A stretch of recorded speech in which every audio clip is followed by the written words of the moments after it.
भाई कुंभकर्ण जपता है, देवताओं में खलबली मच जाती है।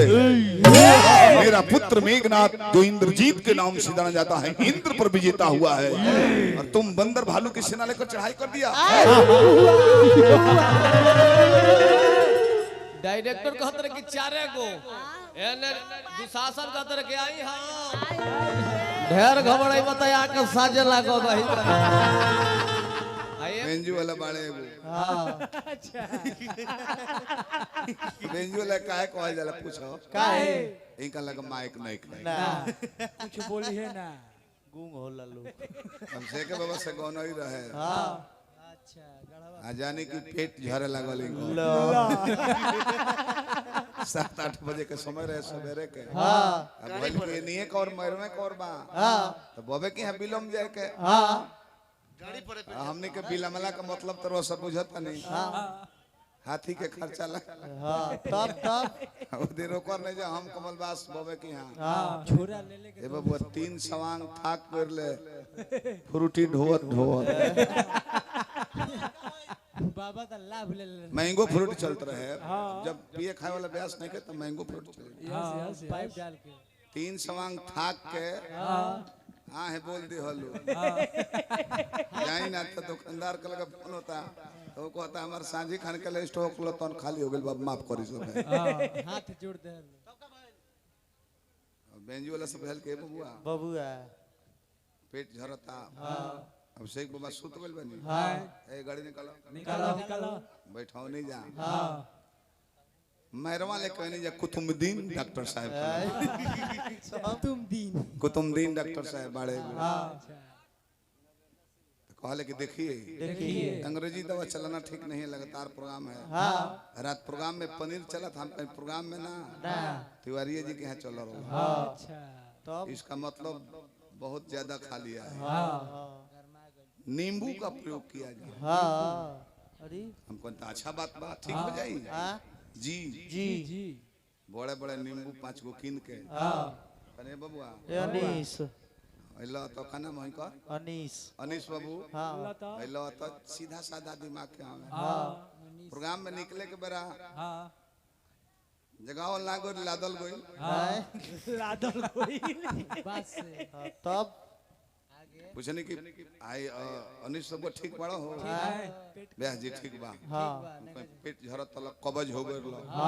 आराम बानू कहले के ब्याह जी ठीक बा बाकी पेटवा गुड़गुड़ाता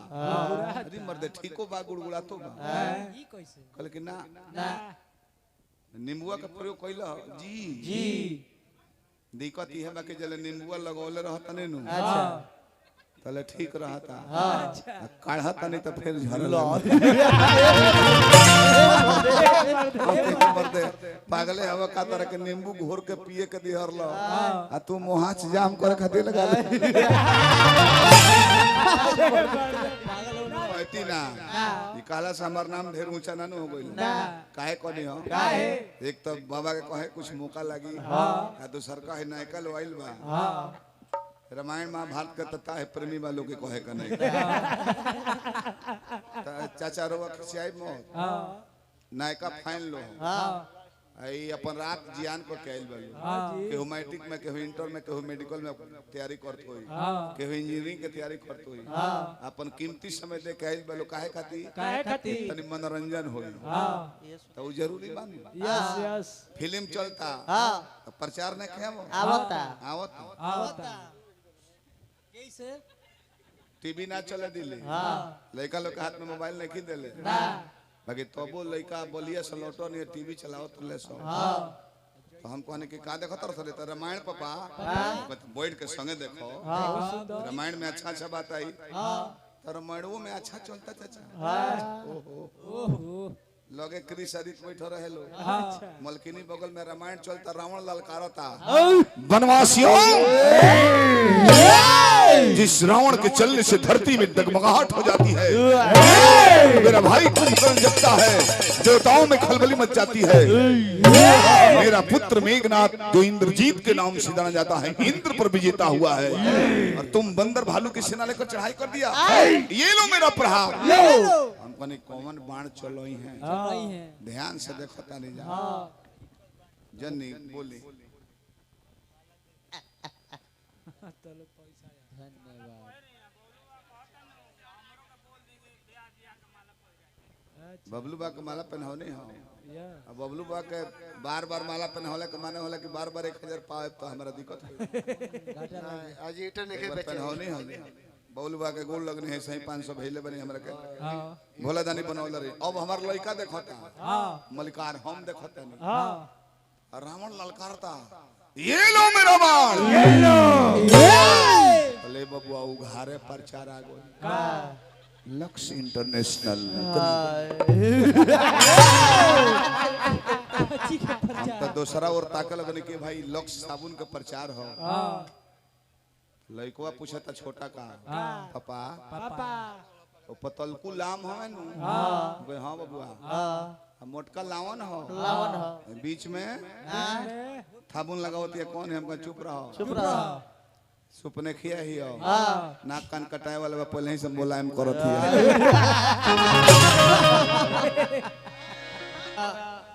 बेंजू वाला के झाड़ा लाग गई अब पेट खराब हो गई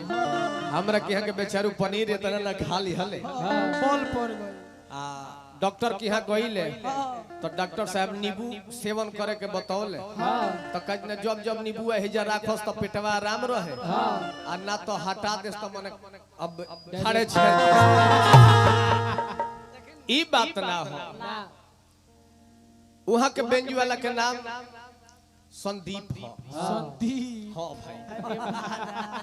उतना सनकल बेंजू वाला धरती पर केहू के ना देखनी ऐसे संदीप नाम रखा गया हाँ उनका गांव में खाली ड्रामा होखे लागल हाँ अब भाई महाभारत के सीन होखे लागल बाकी महाभारत के सीन होई अब जान जाए कि केहू दुशासन बन गइल केहू कर्ण बन गइले केहू दुर्योधन बन गइल आ द्रौपदी के रोल केहू करबे ना करे अच्छा अब जोहत जोहत जोहत अरे भाई संदीपे भाईवा तो भेटा जाता बैल के सुना आज प्रोग्राम में तू मत जा आ द्रौपदी के रोल तहरा कर देबे के बा आ सुना डायरेक्टर समझा देले के सुनो सुना तारा के मेकअप मैन ना जी मेकअप मैन 5-6 गो साड़ी पहना दी है आ 5 गो खिंचाई आ तहरा इतने रोल बा अपना कन्हैया भैया के याद करे के बा कन्हैया भैया की हाँ याद करे के बा अब जान जाए कि जब साड़ी पहनावे के बेहरा भई मेकअप मैन के 6 गो साड़ी पहनावे के रहे ऊ बेचारा 5 गो साड़ी पहना दिहल दारू पी के दारू पी के अब जान जाए कि एगो साड़ी हट गइल बा अब 5 गो साड़ी की इनका के पहना दिहल गइल अब तले ने दुशासन अपना रोल में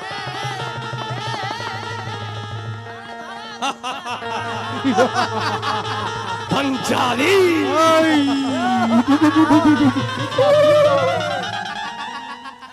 आई इनकर बेंजू वाला हर राम भैया के बेंजू वाला सेटिंग नु हलो आई अब हे कन्हैया हे कन्हैया हे भैया हे भैया हे भैया हे भैया आ तले दुशासन फेर आइल बा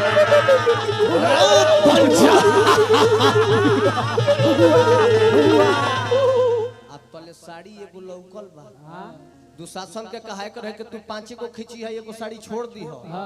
अब पहिलका दूसरा का खींचता दुशासन डायरेक्टर देखले कहले कि आज तक तो एगो साड़ी छूट गइल बा आ 4 गो साड़ी खींचे के बा गइले डायरेक्टर कहत रे ए दुशासन रे 4 गो खींची है 4 गो अब जान जाए कि ने दुशासन अपना रोल में डायरेक्टर कहत रहे कि 4 गो एने दुशासन कहत रहे कि आई हां ढेर घबराई बताया के साजे लागो भाई आए महाराज खिंचत खिंचत दुशासन 5 साड़ी खींच दी हले अच्छा अब बेंजू वाला एकदम निवस्त्र लपटे हे भैया हे कन्हैया भैया हे कन्हैया अब जान जाए कि जब कन्हैया भैया के ई कहत रहे डायरेक्टर कहत रहे कि खाली कन्हैया के ध्यान देबो आ नीचे में मुदैया लौकता अब जान जाई आज लाज के मारे बेंजू वाला आगे जाता रहे पीछे गइले बाप रे बाप हमने कि यहां खूंटी नु बांस के तो हत बनेला होता